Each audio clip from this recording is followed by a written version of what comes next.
Welcome to everymythtv, where we explore the myths, mysteries, and ancient tales that shaped our world.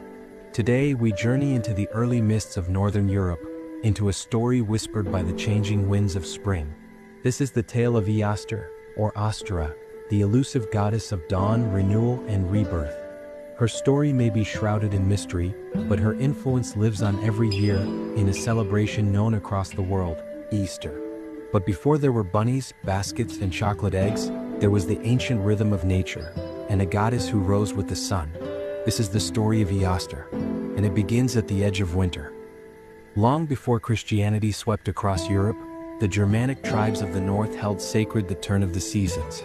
They watched the stars, followed the moon, and honored nature's cycle of death and rebirth. And as the dark grip of winter loosened its hold, they celebrated the arrival of spring with songs, fires, and rites of fertility. At the center of this awakening stood a goddess known as Eostre, or Ēostre. Our earliest known reference to her comes from the Venerable Bede, an English monk who wrote in the 8th century. In his work, De Temporum Ration, The Reckoning of Time, he described a month called Ēostre, what we now know as April, named after the goddess Eostre.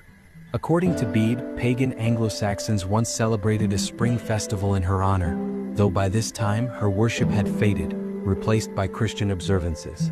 Yet even with this single source, Eostre left an indelible mark. Her name lives on in the word Easter, used in English and German, Ostern. But who was she truly? Modern scholars believe she was a goddess of dawn and fertility, similar to the Indo-European goddess Hausos, who appears in cultures across the ancient world.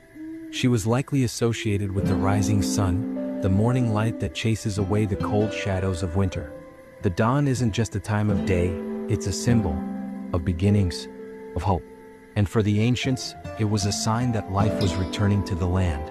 Which brings us to the most famous tale linked to Eostre, the legend of the hare and the egg. Ēostre, the hare, and the egg, symbols of spring.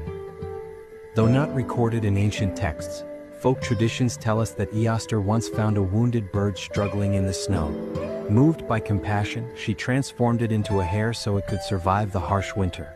But the transformation was incomplete. The hare retained the ability to lay eggs, a trace of its former life. Grateful, the magical hare would decorate and deliver these eggs as gifts to Eostre during the spring festival. Sound familiar? This, many believe, is the origin of the Easter bunny and the Easter egg. But these weren't just cute symbols. The egg was an ancient icon of life and fertility. It represented the earth, the womb, the potential of all creation.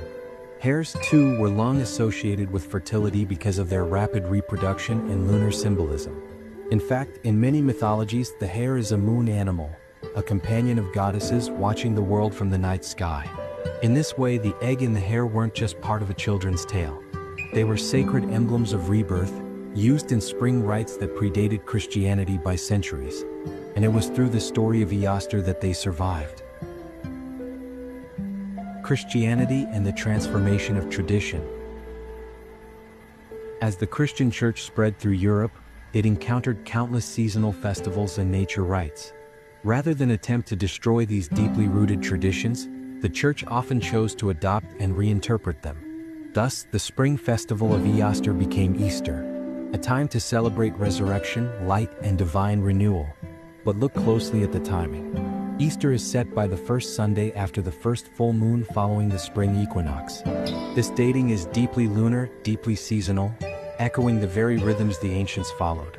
The fusion is undeniable.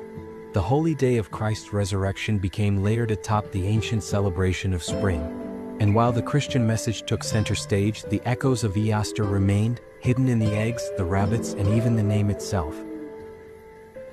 Today, many neo-pagan and Wiccan traditions honor Ēostre as part of their Wheel of the Year. She is the goddess of the spring equinox, celebrated as a time of balance, where day and night are equal. Rituals include planting seeds, lighting candles, and honoring fertility and new beginnings.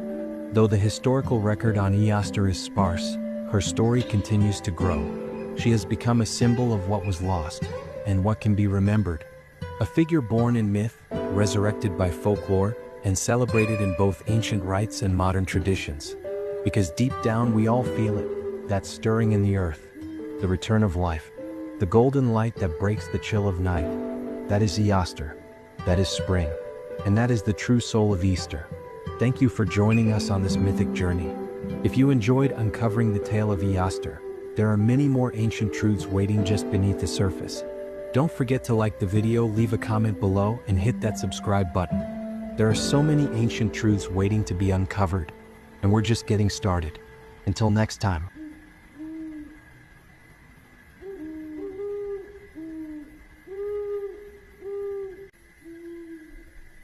Welcome to everymythtv, where we explore the myths, mysteries, and ancient tales that shaped our world. Today, we journey into the early mists of Northern Europe, into a story whispered by the changing winds of spring. This is the tale of Eostre, or Ēostre, the elusive goddess of dawn, renewal, and rebirth. Her story may be shrouded in mystery, but her influence lives on every year in a celebration known across the world, Easter. But before there were bunnies, baskets, and chocolate eggs, there was the ancient rhythm of nature, and a goddess who rose with the sun. This is the story of Eostre, and it begins at the edge of winter. Long before Christianity swept across Europe, the Germanic tribes of the north held sacred the turn of the seasons. They watched the stars, followed the moon, and honored nature's cycle of death and rebirth. And as the dark grip of winter loosened its hold,